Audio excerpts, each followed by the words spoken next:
Welcome to the We Are VIP podcast. Each week, your host, Casey Hasten, Director of Recruiting at VIP, will bring you valuable insights from thought leaders, introduce you to incredible companies, and bring you tips for landing your dream job from our team of executive recruiters at VIP. And now, Casey Hasten. Welcome to the We Are VIP podcast, a podcast devoted to adding value to your career or candidate search, brought to you by VIP. I'm your host, Casey Hasten. I'm an executive recruiter, director of recruiting with VIP, and your all-around hiring guru. And today, I have a very special guest. I've been so excited about him coming on the show. We're going to talk a little bit about his books and about his principles, but before I get too far into it, let me go ahead and introduce him to you. So today on the show, I'd like to welcome Sean Glaze, author and founder of Great Results Team Building. Sean is a keynote speaker and an avid writer, and his work inspires others to be better teammates, to become more aware of their strengths and roles, and to have fun working together. Don't we all want to have fun working together? Sean is the author of Rapid Teamwork, The Unexpected Leader, and the 10 Commandments of Winning Teammates. And that's the book I want to talk about today.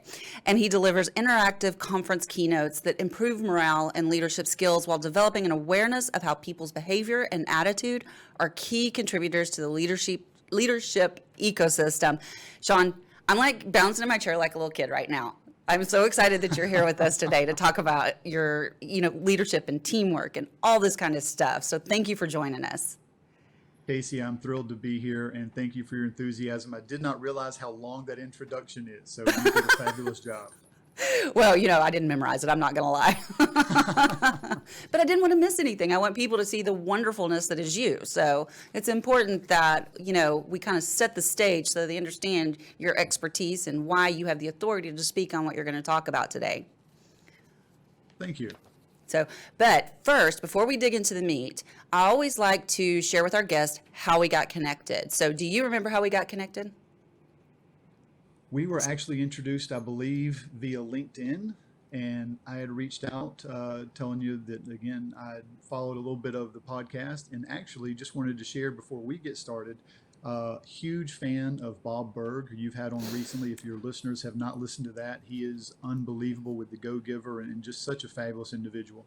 And then even Deborah Roberts recently with her talking about relationships. I thought that was very, very insightful. So thank you again for sharing. Obviously, I'm looking forward to hopefully living up to some of that standard. But I think you deliver tremendous value to your listeners. I am so glad I didn't tell you what I'm about to tell you before the show, because I can't wait to see your reaction. I wasn't sure if you knew who Bob Berg was. And I am a huge Go-Giver advocate. I give away so many Go-Giver books. It's not even funny. And your book ranked up there with Go-Giver for me. Well, that is tremendous praise. Thank you. Yes. So, audience, that should tell you something, because I talk about the Go-Giver on almost every single podcast. So that was a real honor to have Bob Berg. So I'm glad you got to hear that one.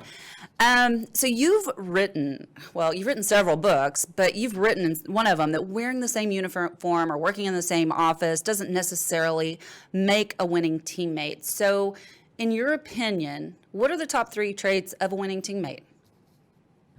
Well, as you mentioned before, the book is titled The 10 Commandments of Winning Teammates. So I've got a question for you and your audience, and that is, if you've got 10 kids, which are your 3 favorite? Which do you love the most, right? And so I think that it's difficult then to say, of these 10, you can't really say, well, that trait's not necessarily important. This is a little bit less important. But I can tell you that I think that there are a few that some of the others maybe rest upon or kind of depend upon or are entwined with. And so, to be a great teammate, certainly there are a number of characteristics and behaviors that go into demonstrating being a winning teammate. But I think the first that is the most important is, are you taking personal responsibility for the team's results? I think that if I see that my job is to do more than my job, and my job is to make sure the team is successful, then I'm going to do more than just what might be on that job role description, and recognize that if we as a group are successful, then we all are going to end up benefiting from that. I think the second one is one that we talked about just prior to the show beginning, the importance of sharing frequent appreciation. I think that that's something that there are always, Casey, not every job is visible, but every job is valuable. And if you as a leader or if you as a teammate can recognize the importance of helping somebody to feel seen, that goes so far to motivating them and letting them feel a part of something bigger than themselves. And I think appreciation is a huge part of driving a positive team culture. And then finally, I think if I were going to give a third one that left out those other seven, it would probably be to continue to grow and to stay coachable. And that was one of the things I used to talk to my athletes about, and that I talk to teammates and even leaders about consistently. Because if you're looking to grow, if you're looking to unlearn and relearn, and to stay hungry and to stay humble, then those are things that are going to drive you and your team forward. And I love that, especially that you chose the stay coachable, because that is such a huge, huge thing for me. So I love that, and I wish everybody would realize the benefit of coaching. Well, and here's something again for not just your audience, those that are looking to hire great talent, but those who are great talent looking to be hired into a different situation. Many executives today have coaches. Not every executive takes that coaching and actually applies the ideas or the insights or the understood kind of information that's going to help them to be more successful. And I think that you find uncoachable kids become unmanageable adults. You probably heard that before. And I actually wrote that quote down. How important that is in every industry, absolutely. I'm trying to look back to see if I was an uncoachable kid. I'm gonna lean towards maybe a little, I'm afraid I probably was. I think I was a little bit full of myself as a young athlete. I was in the corner a lot, so. But I think it was more for my mouth than anything else, which, I do pretty good now. Can't imagine that. How does teamwork affect morale in the office? And further, how does morale affect productivity and efficiency in the office? Well, how does teamwork affect morale? I think the first thing is, what are the terms? Because one of the things you find in having conversations with teams and team leaders is when you talk about teamwork or you talk about morale or engagement, they're terms that are used often, but we don't necessarily have a usable shared definition that really kind of helps us to understand we're looking at the exact same thing the same way. I think teamwork is the coordinated activities of a committed group who contribute diverse skills and resources to accomplish a compelling common goal. And there are a lot of pieces to that definition, but I think that teamwork starts with absolutely, are we coordinating? Are we committed to a compelling common goal? Do we feel that we are a small part of something larger and more significant? When you get into morale, I think morale is a feeling that you get. It's the emotion that comes from being connected and being committed to a goal and to your teammates. And then later on, I know we'll be talking about engagement. And I think that a lot like culture is a term that's tossed around pretty often, but probably has 10,000 different definitions. And I think that engagement in its simplest form is how much I care about the results I'm contributing to.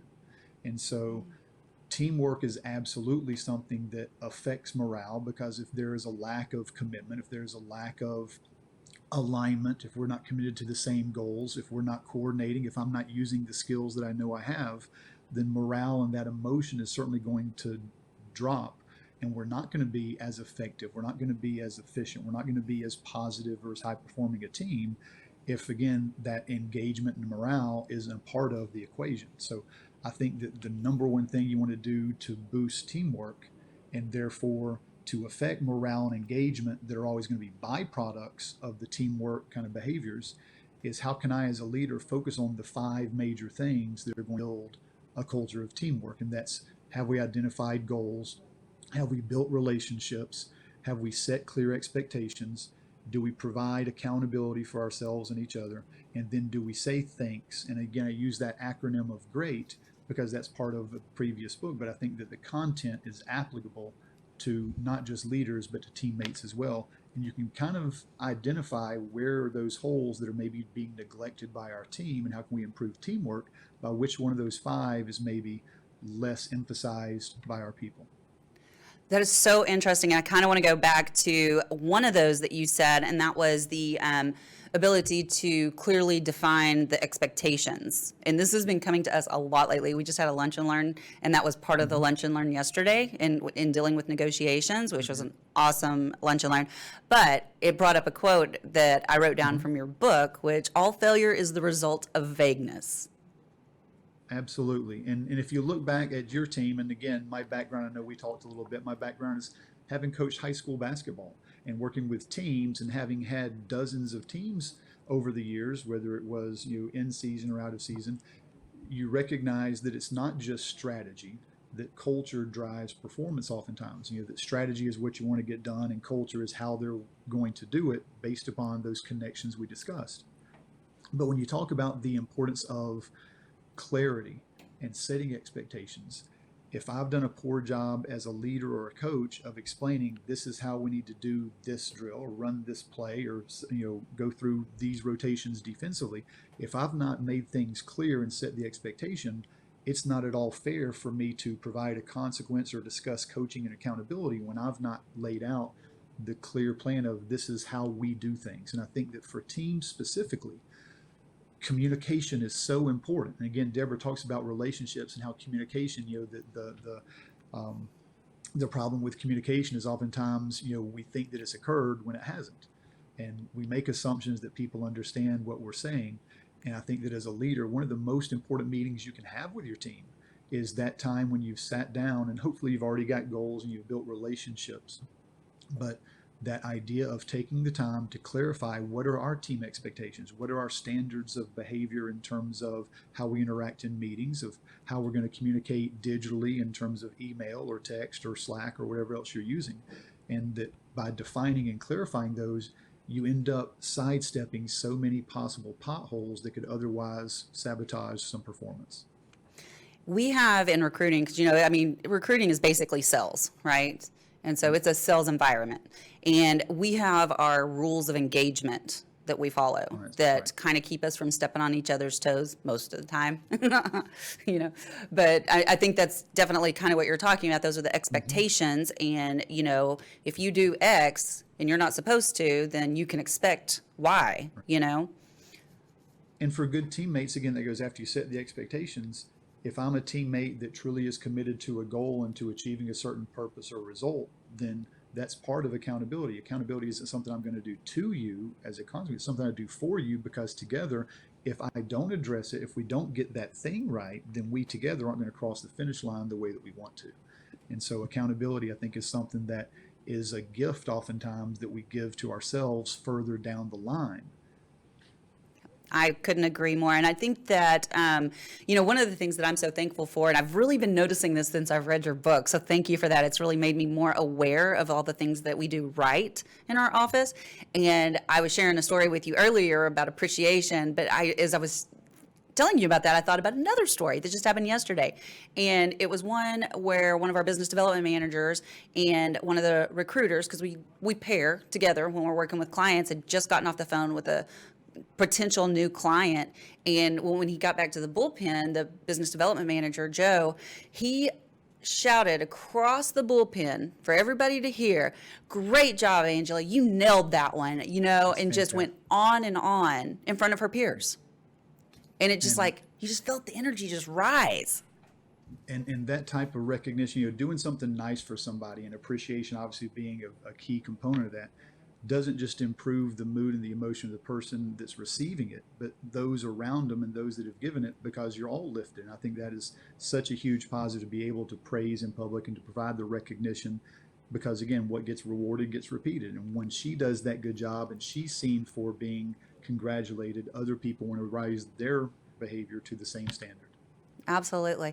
So that kind of brings me to our next topic, I think, really well, because, I think one of the biggest challenges people face in the workplace is walking the line between a friendship with their teammates, or building a friendship, but keeping it professional still, right? Mm-hmm. So what advice can you share to help others with this? In a blog that I wrote a long time ago, Casey, this is something that, as you can imagine, I've not just as an author, but as a conference speaker and doing team building events as a facilitator and working with different industries and groups for different programs and events. one of the things that sometimes comes up is friendships can sometimes sabotage performance as well.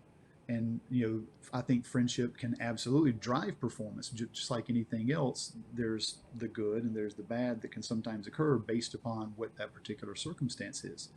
And the idea of friendship, I think that if you have a focus on the relationship only and not on the goal, you end up obviously not reaching the goal. If you have focus only on the goal and don't provide yourself with the connection of relationship, you also don't reach that goal. So I think that those two main connections that are going to drive morale, they're going to drive performance and energy on your team, or you've got to have people connected to that compelling common goal. What is that shared mission that we have that we're all working toward? And you need to connect them to each other. And that's where those events and programs to give people a chance to clarify and make sure that we're all aligned with here's our goal, but also here are the people we're working together with. And you need to understand their personalities and their backgrounds and their challenges. And one of the most impactful experiences I had as a coach, and again, drawing from a background as coaching before I started working with corporate groups, was a player that I wasn't aware of his circumstances. And so I'm coaching him on the court and I'm seeing him at school. And I ended up, being very unpleasant one day after he had been late to a few practices. And he took off and did his running. And later on, after the practice was over, one of his teammates came to my office, said, "Coach Glaze, do you not know about Jason?" "What about Jason?" And I was probably just as snotty because, again, we've got expectations, right? Mm-hmm. And I had not done the job of building relationships to be able to apply some of the expectations and understand, because everybody in your office has circumstances and are fighting dragons maybe we don't know about. And my job as a coach was to be more than just somebody who saw a uniform. I got to see and care about the kid inside the uniform. And turns out that his grandmother wouldn't allow him to come in with somebody else, and she would only drive him after she had taken care of little brother, and little brother was a medical situation that I was completely oblivious to. And I think that the number one thing we can do as leaders and teammates is to recognize that absolutely on the best teams, yeah, you're there to do your job, but I don't agree that you're only there to do your job, because I'm going to be more effective working with you, not just beside you, if I understand some of your personality and your desires and your challenges and your circumstances.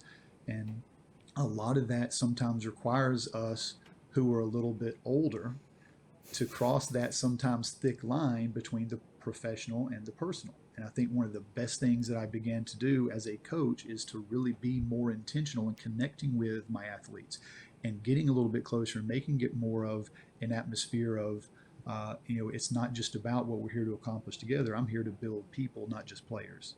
And so that was a huge turning point for me, I think. And I think a lot of leaders, when they see the benefits of those one-on-one conversations you have to build relationships before you do the coaching, it has a tremendous positive impact on the morale and on the engagement, and on the motivation and productivity of your people.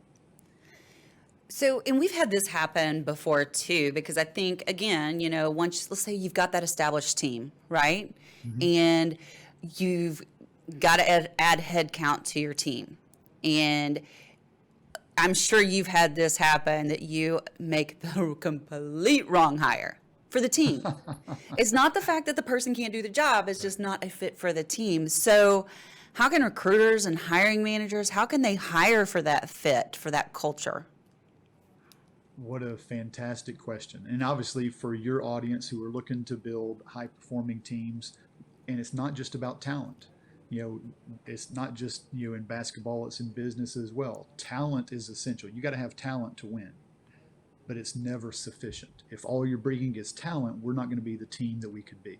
So in addition to vetting them for the talent and the skills and the technical, things that they're going to bring to the table, I think part of your job in that interview is to make sure that you're asking the right questions that get you to know the person and how they're going to be as a teammate.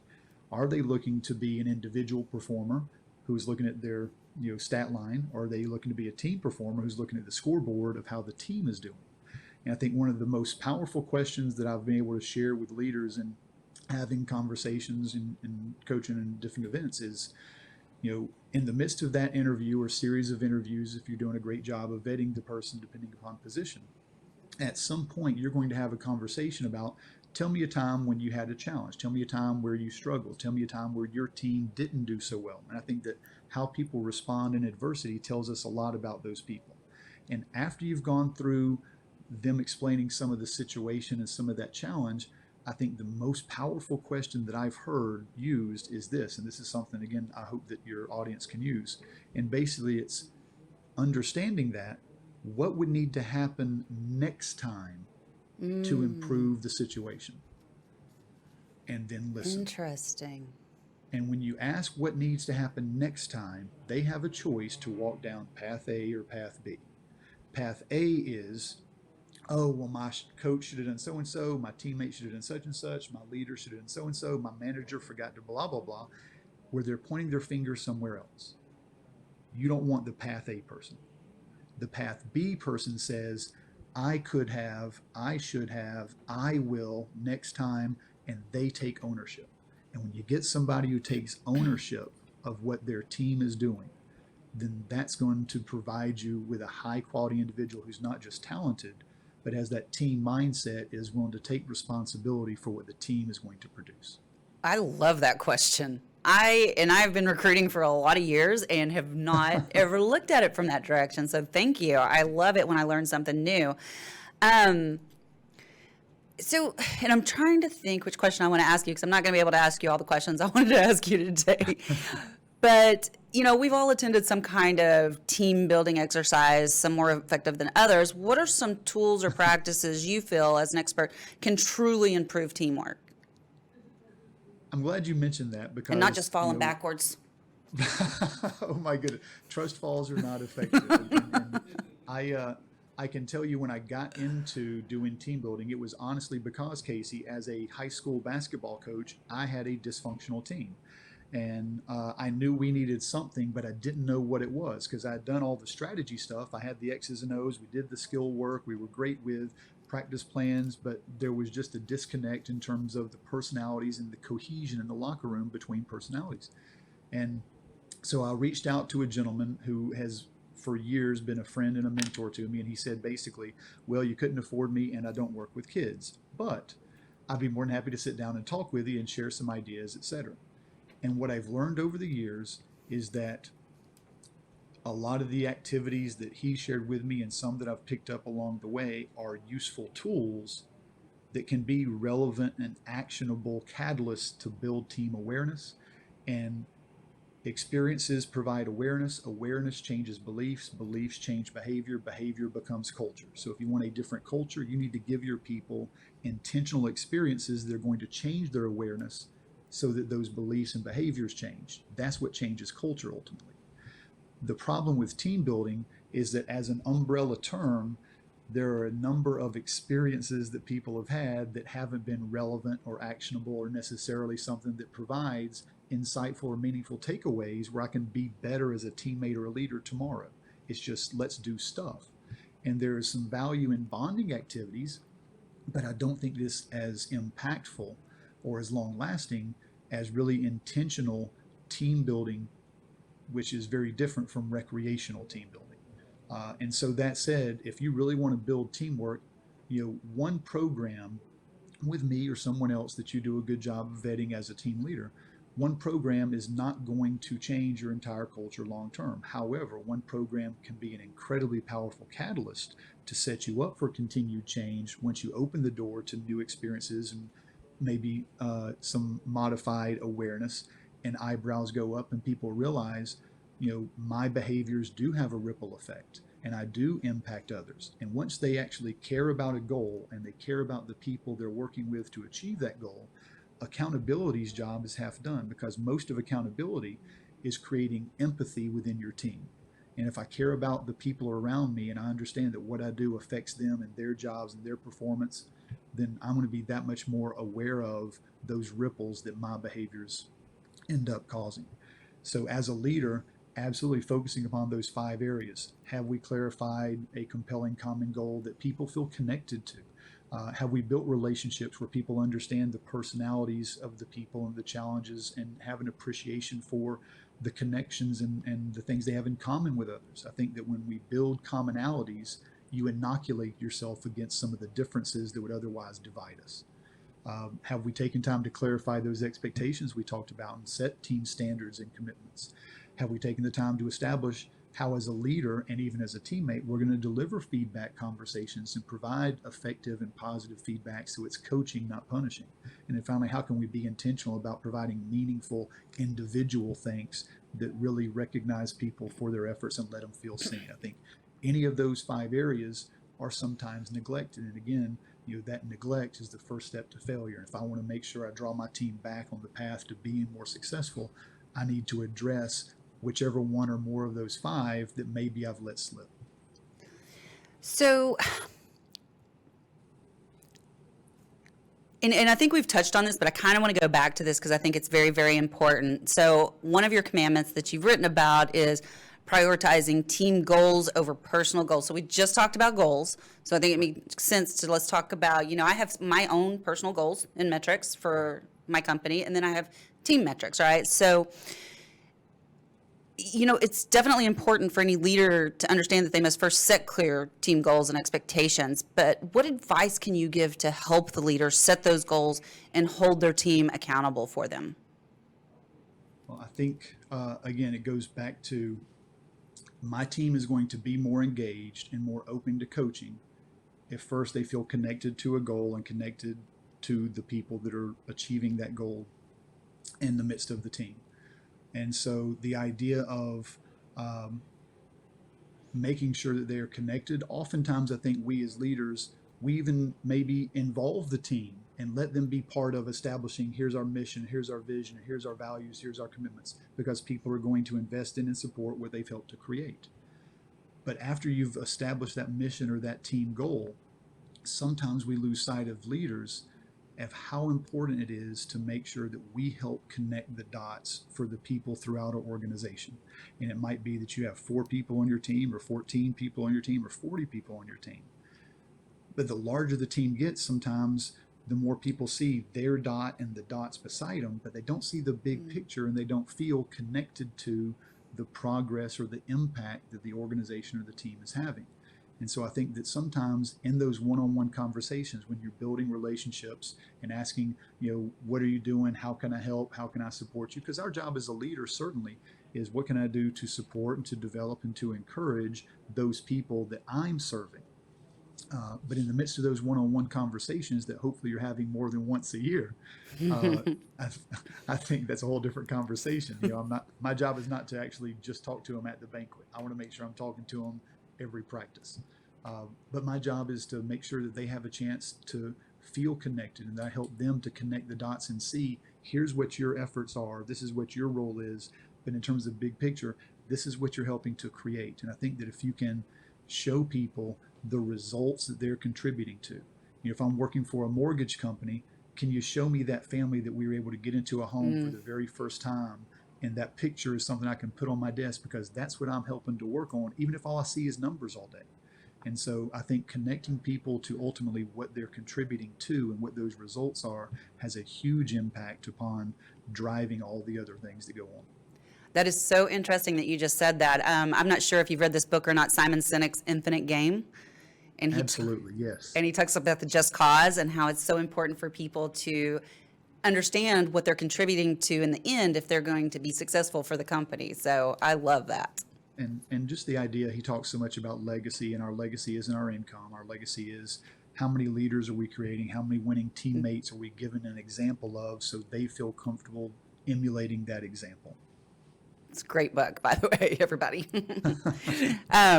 So speaking of books, why don't you tell us a little bit about your books, which I'm not even sure. I think that the 10 Commandments was the latest one, right?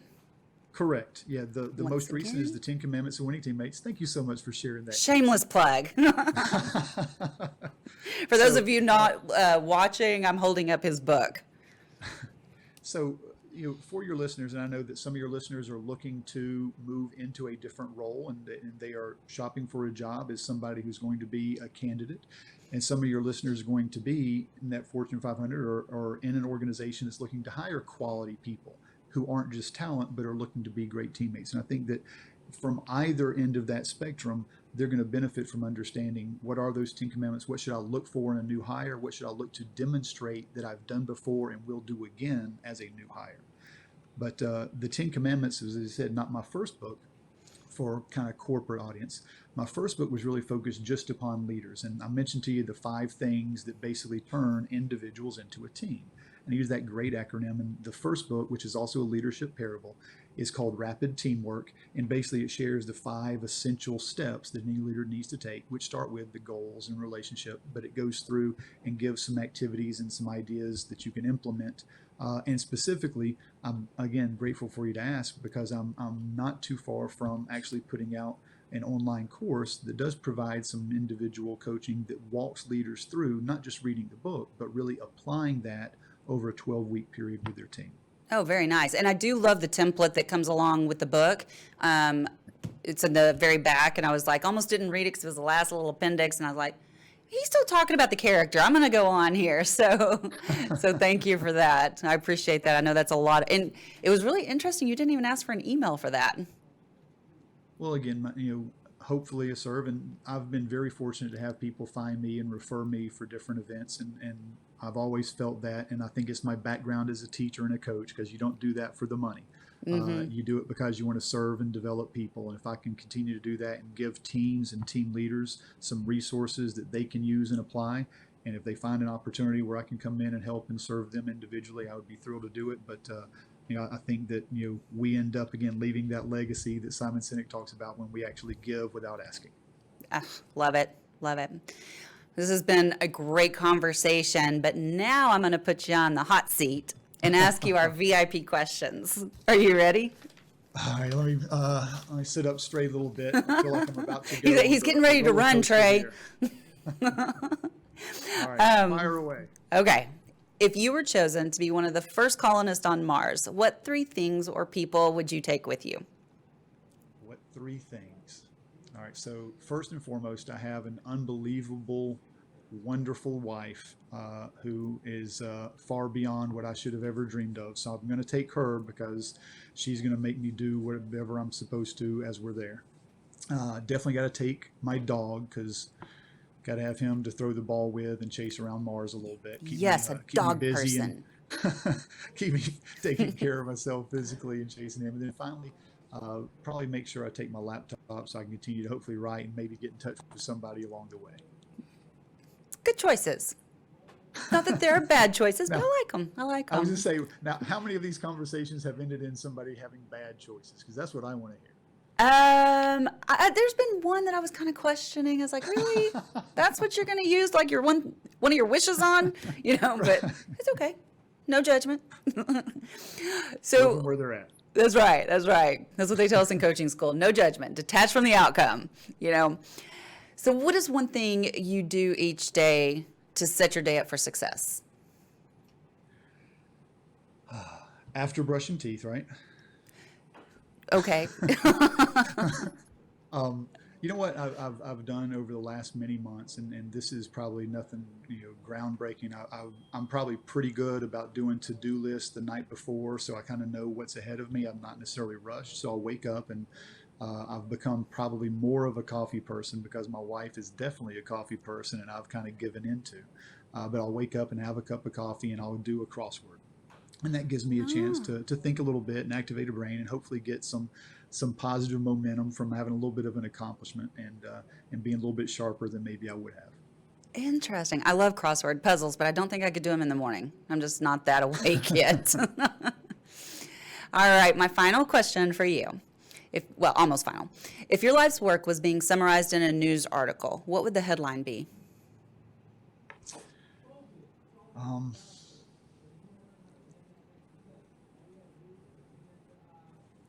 The teams and leaders he worked with, he made better.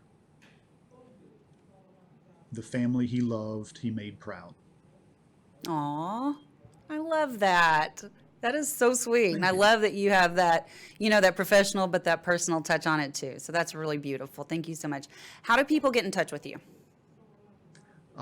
You can find me online at greatresultsteambuilding.com. In addition, in terms of social media, would love to connect on Twitter at Lead Your Team, LinkedIn, obviously Sean Glaze. Reach out if I can help you or your team with anything at all in regarding team culture, team leadership, or ideas just to make sure that you have a little bit better engagement morale. I'd be thrilled to help. And that's Sean, S-E-A-N. Absolutely. Got to spell it the right way, Casey.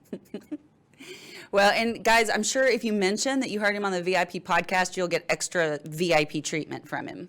Absolutely. I'd be also thrilled if they would like to join the Great Results community. I would be more than happy to give to anyone in your audience that is interested in an audio version of the book. They can actually download a full audio version of the 10 Commandments of Winning Teammates if they text the word teamwork to 33777.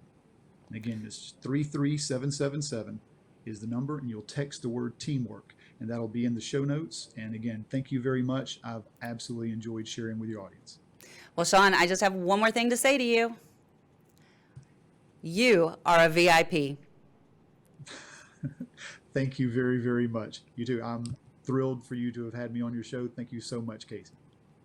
And that's a wrap for today.